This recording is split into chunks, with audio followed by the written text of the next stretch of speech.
Alhamdulillahi ala ihsani wa syukru lahu ala taufiqihi wa amtinani wa ashhadu an la ilaha illallah wahdahu la syarika lahu ta'ziman li sya'ni wa ashhadu anna Muhammadan abduhu wa rasuluhu da'i ila ridwani wa sallallahu wa sallam alaihi wa ala alihi wa sahbihi wa ikhwani amma ba'd.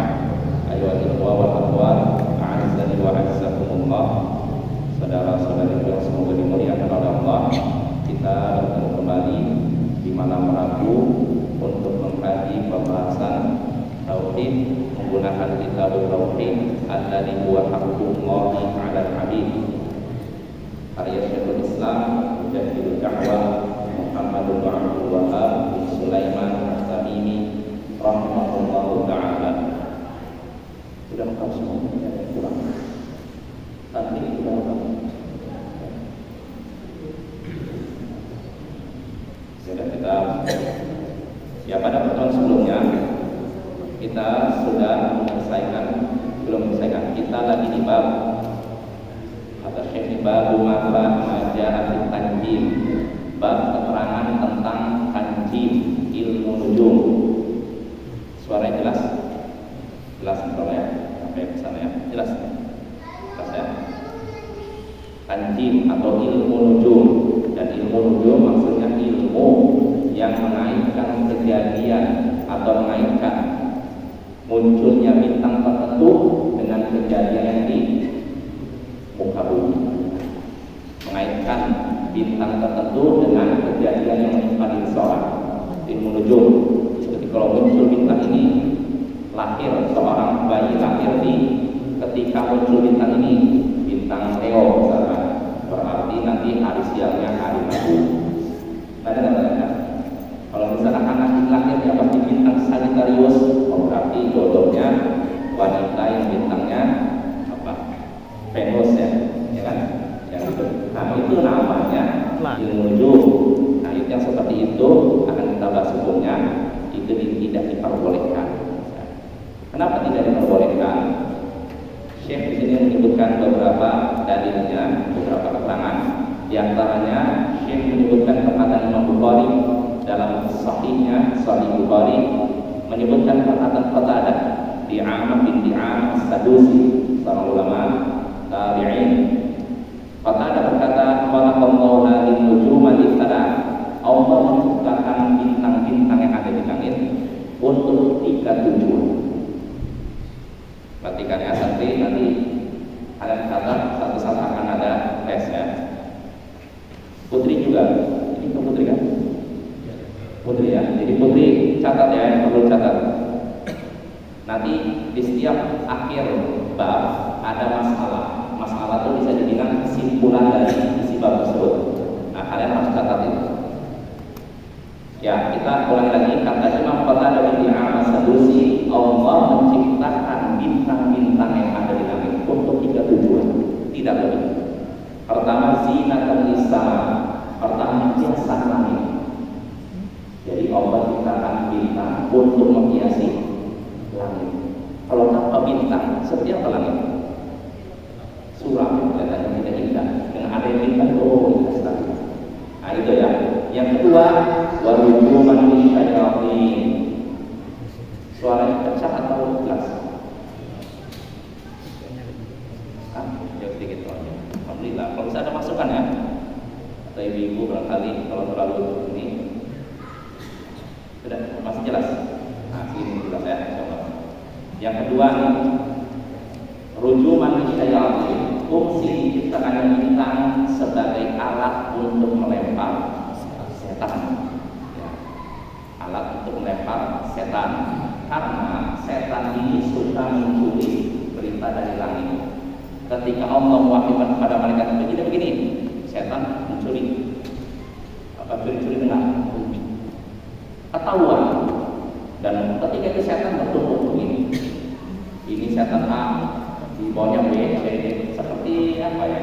Kalian tahu lomba ini apa namanya? Nah, gitu kan ada di bawah, di atas gitu. Setan begitu.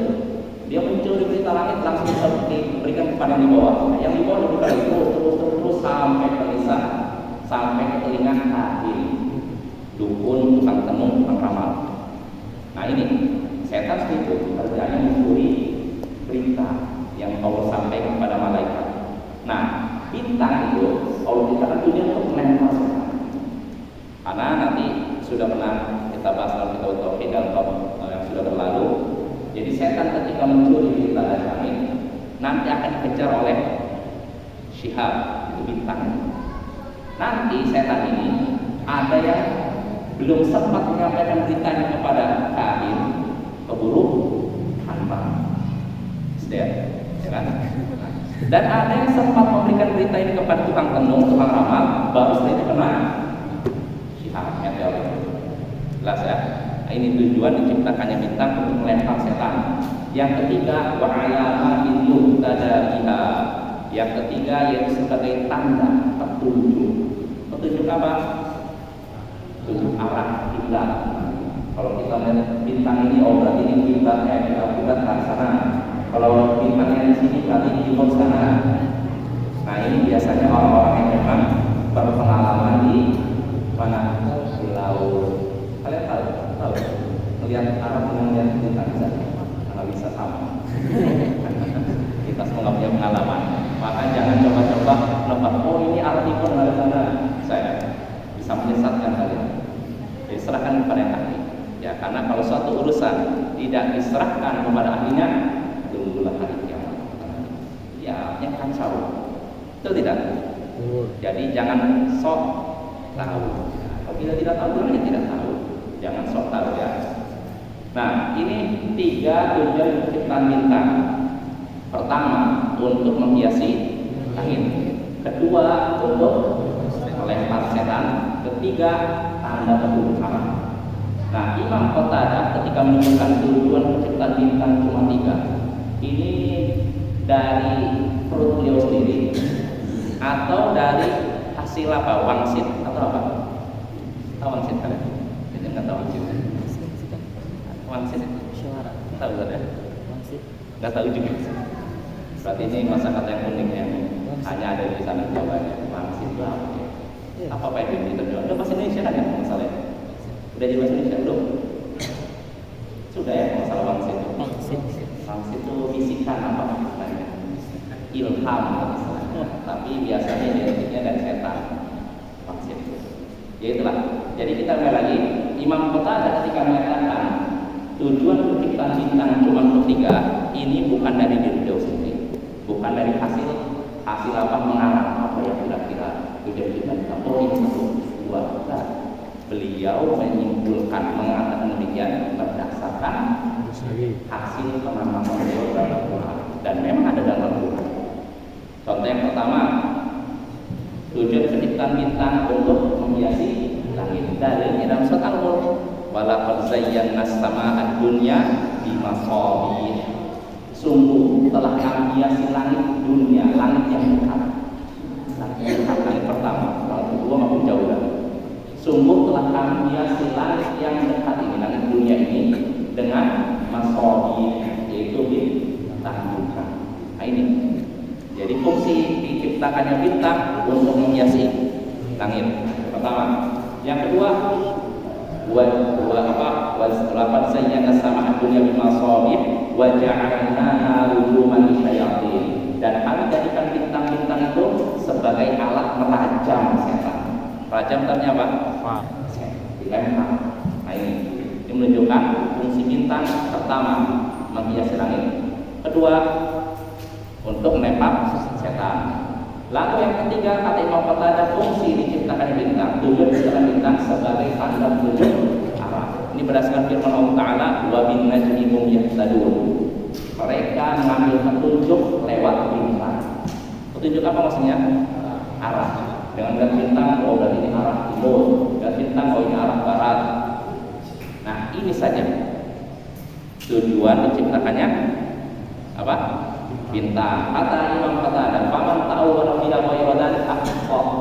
Siapa yang mentakwil, menafsirkan, meyakini penciptaan bintang bukan untuk 3 ini, untuk selain 3 ini, maka dia telah salah. wa ata'a nasibahu, dan sudah menyia-nyiakan bagiannya. Di mana? Bagian di mana? Di akhirat. Wa takallafa ma la ilma lahu bih, dan membebani dirinya di luar pengetahuannya. Artinya Allah saja sudah mengatakan penciptaan bintang hanya ketiga, tapi dia mengira-ngira Tuhan. Bisa jadi bintang ini muncul, kalau muncul bintang inilah dibagi nanti jadi tokoh besar. Kalau misalkan anak ini lahir muncul bintang ini, berarti dia akan mati di umur segini. Nah, yang seperti ini berarti sudah salah, menyia-nyiakan nasibnya akhirat dan membebani dirinya di luar pengetahuannya. Betul tidak? Karena pengetahuan manusia itu terbatas. Betul?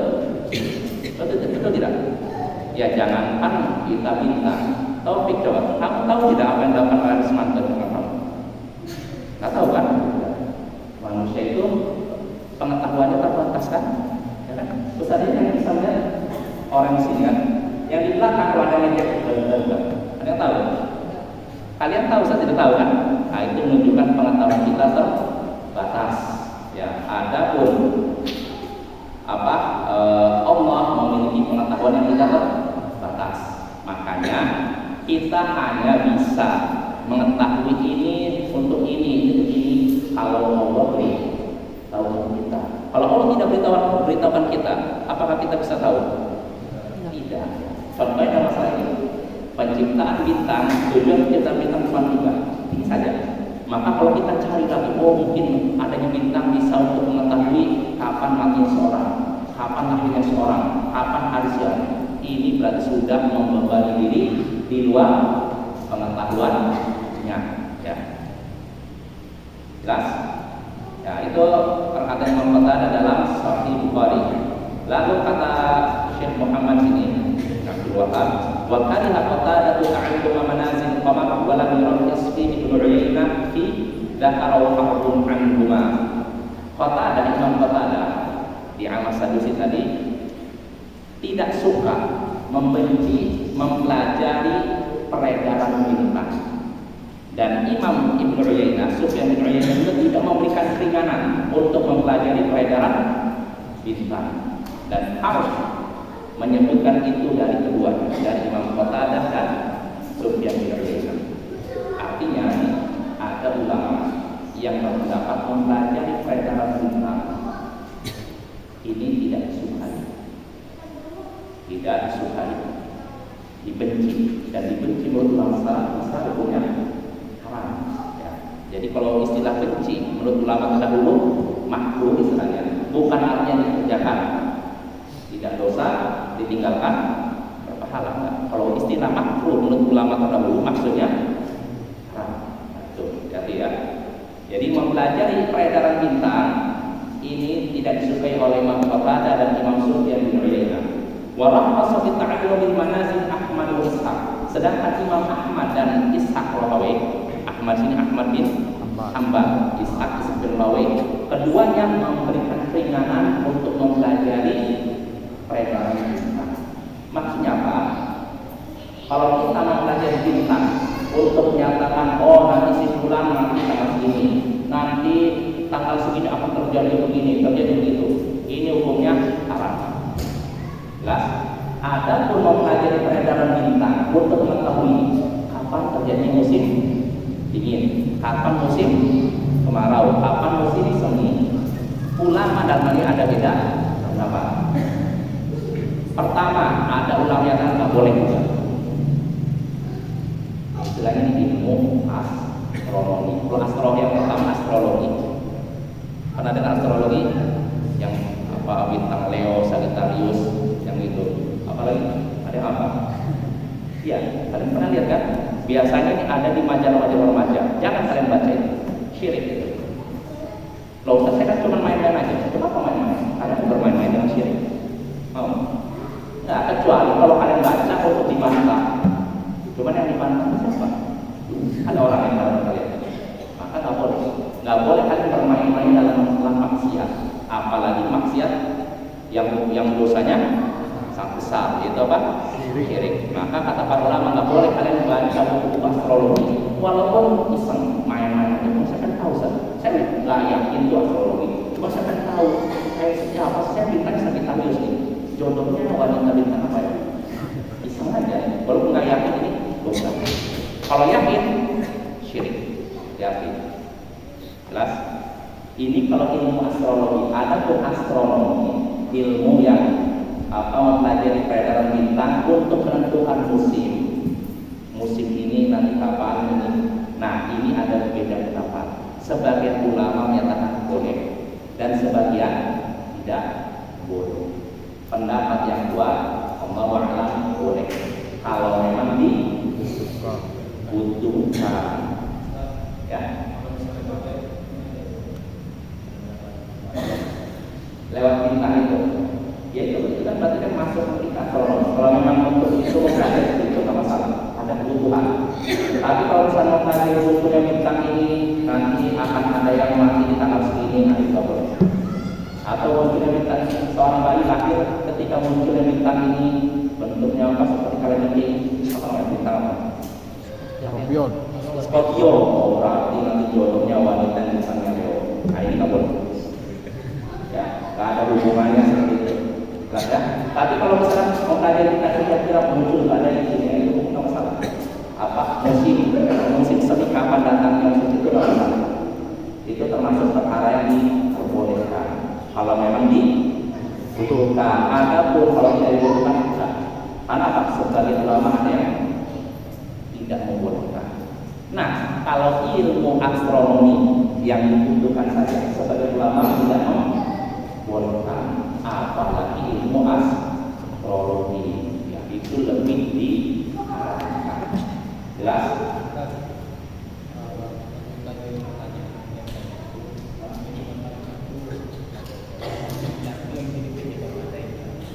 Oh ya, kalau kita menyatakan bintang ini sebab munculnya badai, ini akan kita bahas pada bab berikutnya. Itu bisa sharing. Karena Allah nggak pernah menyatakan munculnya bintang ini, atau apa bintang ini jadi sebab untuk adanya badai, nggak boleh. Tapi kalau munculnya bintang ini adalah tanda adanya badai, maka itu diperbolehkan. Jelas ya? Boleh. Sebab boleh. Tanpa sebagai tanda boleh. Saya bedakan antara tanda dengan sebab. Kalau menyatakan bila bintang ini adalah sebab munculnya badai, nggak boleh, haram. Tapi kalau bintang ini munculnya bintang ini adalah tanda munculnya badai, ini boleh. Bisa dipahami ya? Dipahami ya, Rizky ya? Ya, bedakan antara tanda dengan sebab. Kenapa kita tidak boleh menyatakan ini sebab munculnya badai? Karena apa ada ayat Al-Quran menyatakan bintang ini sebab munculnya badai? Ada? Nggak ada. Ya. Kalau ada ayat Al-Quran nggak masalah, tapi nggak ada ayat Al-Quran dengan demikian. Dan tidak ada hadis yang menyatakan demikian. Maka dalam hal ini nggak boleh kita katakan demikian. Jelas ya? Itu tentang mempelajari meyakini bintang itu sebagai tertentu sebagai sebab adanya badai. Itu tidak diperbolehkan.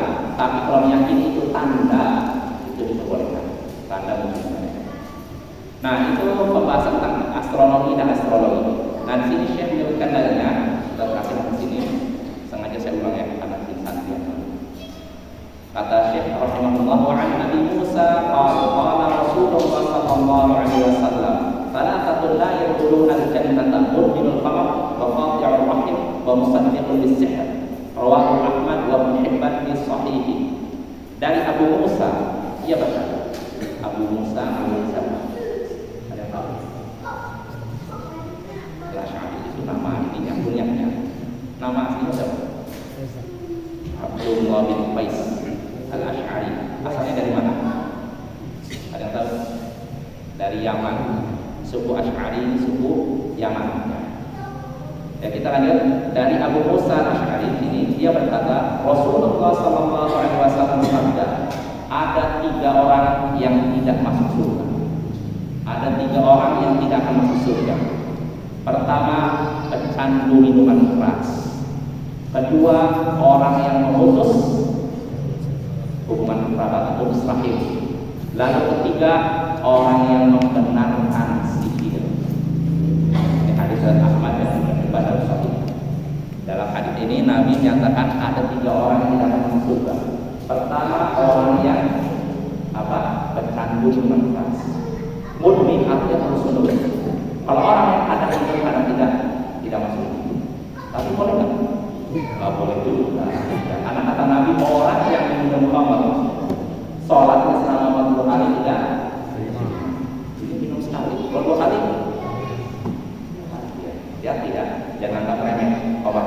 Dan orang yang mau minum khamr nanti di akhirat di neraka akan diberi minuman khusus istimewa. Apa? Pesawat kata orang hadis. Pesawat nanahnya penduduk neraka. Kalian tahu nanah? Tahu nanah?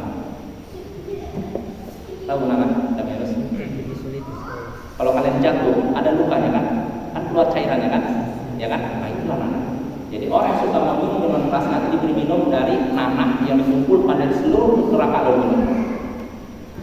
Lezat. Ya, itu orang yang meminum minuman keras. Nah, orang yang pecandu suka meminum minuman keras tidak akan masuk surga. Tidak akan masuk surga. Itu pertama. Kedua, orang yang memutus silaturahmi. Oh, silaturahmi seperti apa? Apa itu silaturahmi seperti apa? Seperti apa yang memutus rahim? Memutus rahim atau memutus hubungan kekerabatan seperti apa? Seperti apa tahu? Ya seperti misalnya saya nggak mau lagi ketemu kerabat abangnya sendiri, atau mungkin adiknya sendiri, atau pamannya sendiri. Nggak maunya bukan hanya ada waktu, tapi nggak mau. Dia punya waktu tertentu juga nggak mau. Nah ini seperti ini memutus. Ancamannya apa? Tidak akan masuk surga. Dalam hadis disebutkan la yadkhulul jannata qati'. Orang yang memutus silaturahim tidak akan masuk surga. Silaturahim ini maksudnya apa? Memutus silaturahim, memutus hubungan dengan orang yang punya hubungan darah, ya seperti paman, bibi, sepupu dan semacamnya. Ada pun orang yang nggak ada hubungan kekerabatan, nggak ada hubungan darah, maka tidak dikatakan itu rahim, ya silaturahim kan. Terus apakah artinya saya nggak punya hubungan sama Ustaz, nggak punya hubungan sama Rizal, Ustaz nggak mau hubungan sama Rizal, nggak mau ucapkan salam, boleh? Nggak boleh juga, nggak boleh juga ya. Artinya maksudnya gini, kalau sesama muslim nggak boleh, apalagi sesama muslim yang masih punya hubungan darah, boleh kan lebih haram. Jelas ya? Makanya hati-hati, jangan memutus silaturahim. Jadi kalian punya abang, punya adik, punya paman, punya bibi. Kalau memang sempat kunjungi. Kalau tidak sempat kunjungi minimal HP. Kalau ada sinyal ya Pak. Jadi kalau nggak ada ya sabar. Ya itu ya. Lalu yang ketiga, wa musaddiqun bisihah, orang yang membenarkan sihir. Dan sihir ada tidak? Berarti membenarkan sihir. Ada sihir itu ada. Berarti benar sihir. Gimana nih? Ada sihir itu? Berarti membenarkan sihir lagi. Terancam di luar surga gimana? Maksudnya gimana membenarkan sihir ini? Amir, sihir ada? Ada tidak sihir itu? Ada.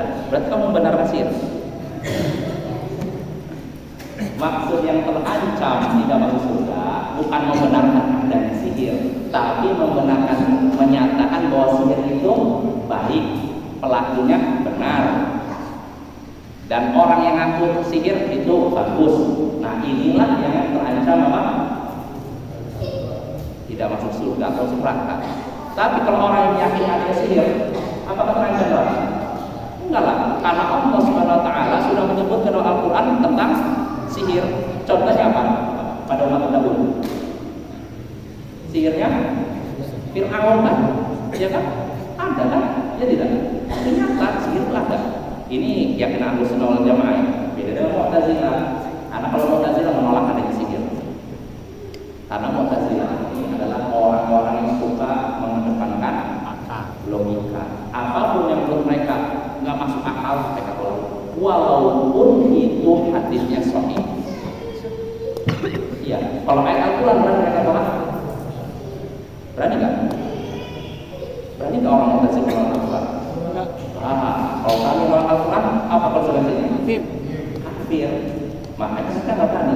Terus bagaimana kalau misalkan ada ayat yang menurut mereka nggak masuk akal? Mereka belokkan namanya. Contohnya orang Mekah sana itu. Kamu bisa lihat Allah nggak nanti di akhirat? Bisa. Di mana? Kita yakin. Orang beriman bisa melihat Allah tidak di surga? Bisa. Yakin? Berapa persen? 50%, 60%, atau 70%? Yakin ya? Yakinnya berapa persen? 100. Iya, sudah bagus. Tapi Mu'tazilah itu orang. Terus bagaimana dengan hadis yang banyak ayat Al-Quran? Wujuhu yawma idin nadhirah ila rabbiha nadhirah. Pada hari kiamat akan ada wajah-wajah yang cerah. Wajahnya siapa ini? Di surga kan? Ya kan? Ila rabbiha nadhirah. Mereka akan melihat wajah Allah, melihat Allah. Ini menunjukkan Allah bisa dilihat di surga. Berdasar hadis apalagi? Hadis tentang melihat Allah di surga ini hadisnya termasuk hadis yang mutawatir. Mutawatir artinya diriwayatkan oleh banyak ahli hadis dengan jumlah yang banyak sehingga mustahil mereka bersepakat untuk saking banyak. Makanya di antaranya hadis yang masyhur dalam Sahih Bukhari, innakum satarawna rabbakum kama tarawna hadzal qamar la tuqamuna fi ru'yah. Jadi Nabi suatu hari pernah duduk bersama sahabat. Ketika itu sedang bulan purnama. Kalian bisa lihat bulan purnama? Kalau ada bulan purnama, apa? Atau kamu mau sampai gitu? Jelas. Hah? Apa ada di antara kalian? Jelas jelas kan? Dan kalau kalian lihat bulan purnama, apa kamu tidak desak-desakan? Saya lihat kita. Enggak kan? Enggak perlu desak-desakan dan sangat jelas kan?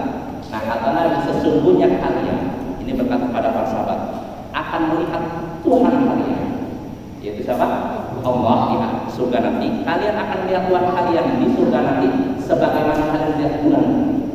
La tuqamuna fi ru'yati. Kalian tidak perlu berdesak-desakan untuk melihatnya. Kalau kita lihat bulan purnama, kan nggak perlu desak-desakan kan? Ya kan? Nggak perlu. Ya saya lihat itu, semua bisa lihat di situ gitu. Ya nggak?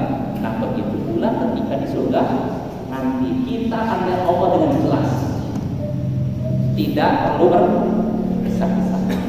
Nah berarti di sini hadis ini menetapkan bahwasanya orang beriman akan melihat Allah. Nah tapi bagi Mu'tazilah, mereka kan mendewakan, menuhankan akal. Bagi mereka mungkin kalau Allah bisa dilihat berarti Allah terbentuk. Kalau Allah terbentuk berarti Allah seperti makhluk. Karena itu orang beriman tidak mungkin kan? Mereka menolak hadis sahih yang mutawatir yang banyak diriwayatkan oleh para ulama. Ditolak. Kalau ayat Al-Quran berarti mereka tolak. Nah, kalau ayat Al-Quran gimana? Kan mereka nggak meyakini bisa melihat Allah. Terus bagaimana ayatnya? Dibelok hati takwil. Kata mereka maksudnya bukan lihat Allah tapi mengetahui Allah. Orang beriman akan mengetahui Allah. Sebenarnya kalau mengetahui Allah, apakah mesti ke surga dulu? Tidak. Apa istimewanya kan? Kalau sesungguhnya penduduk surga akan mengetahui Allah. Istimewa? Gimana? Untuk mengetahui Allah, apakah ke surga dulu? Di sini bisa kan? Maka apa istimewanya kan? Nah, tapi orang Mu'tazilah karena mendewakan akal, mereka menyatakan ini maksudnya ini bukan kita melihat Allah, tapi kita mengetahui Allah. Mereka belokkan ayat tersebut. Ini akibat menuhankan akal. Ya, maka setiap kita harus mengetahui. Kalau ada ayat yang membicarakan menetapkan sifat Allah, kita terima. Kalau ada hadis sahih yang menetapkan sifat Allah, kita terima. Kita tidak menolaknya dan tidak membelokkan maknanya. Tas ya. Ini Mu'tazilah. Kita kembali lagi ke masalah sihir. Orang Mu'tazilah menolak adanya sihir dan menolak adanya jin. menolak adanya malaikat. Loh, malaikat jin kan ada disebutkan Al-Quran, ya kan? Terus gimana sih kamu kasih? Mereka tolak ayatnya? Bagaimana kira-kira? Hah? Kira-kira bagaimana maksudnya? Ayatnya tolak kan? Kalau ditolak kafir, terus gimana? Oh, maksud jin itu bukan artinya makhluk yang ada tanduknya, ininya begini, bukan. Tapi maksudnya kekuatan jahat yang ada dalam diri manusia yang mendorong manusia untuk berbuat jahat. Benar itu. Itulah karena menurunkan akal, akhirnya ayat hadis ditolak. Nah ini keyakinan batil ya. Kita sebagai umat Islam, Ahlus Sunnah wal Jamaah menyatakan jin ada, hakikatnya ada, bentuk fisiknya ada, betul? Begitu juga malaikat kan, dan begitu juga sihir ada. Dan udah nyata, kita nyaksikan mungkin di tengah-tengah kita pun ada seperti itu kan, ya kan? Apa ada nggak pernah nyaksikan orang tukang sihir? Ada. Kita pernah lihat orang tukang sihir? Ada kan? Ya, bisa dibilang ini banyak orang dari berbagai belahan dunia mengakui adanya sihir. Sampai orang kafir pun yang di mana yang dulu itu di mana ya?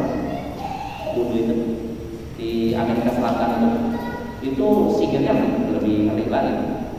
Itu ada sihir. Nah, tapi yang kita jelaskan lagi menolak seperti itu. Nah, kita kembali lagi. Kita meyakini adanya sihir, betul?